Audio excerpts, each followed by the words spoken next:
কিরে রোজা রাখছস না? রাখছিলাম, বাইঙ্গালাইছি। দাম ফুলা রোজা আবার বেঙ্গালাস কেমনে? সারা বছর তো খাস ওই একটা মাস কষ্ট করে রোজা রাজা না। রোজা যদি বাইঙ্গিলাস তো রোজা রাজ করে দূর তোরে গিয়ে রাজারে বুঝ দেই কারণ কার কি হয়েছে দেখে আয়।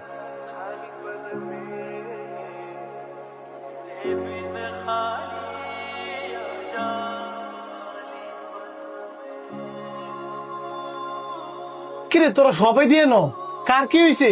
তোর মা মাথা গুলো নিতে বইরা গেছে গা। পরে আমি শান্ত আর অন্তরে মিল্লা হাসপাতাল লইছি। এখন আমার মাই কেমন আছে? এখন আলহামদুলিল্লাহ ভালো। তোর মার রক্ত শূন্যতা দেয়া দিছিল, ভাগ্যিস শান্ত রক্তের গ্রুপ আর তোর মার রক্তের গ্রুপ মিলছে দেখে শান্ত রক্তটা দিতে পারছে। আল্লাহর কাছে শুক্রিয়া আদায় কর, তোর মার যে রক্তের গ্রুপ এই ও নেগেটিভ রক্ত খাওয়াই যায় না। আজকে যদি শান্ত সময় মতো রক্ত না দিত তাইলে তোর মারে বাঁচানো যেত না। আরে তুই আবার দৌড়ে দিকে কই যাস? কে মন খারাপ করে আসছ নাকি? মন খারাপ থাকতো না? দুইটা নয় কথাই শুনাইছি সুন্দর মতন হাসপাতালে থেকে গেছিস গা। আমার মা কি তোর মা না? তোর কি কর্তব্য আসলে না হাসপাতাল থাকা?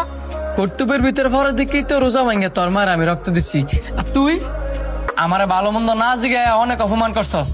সরি বন্ধু।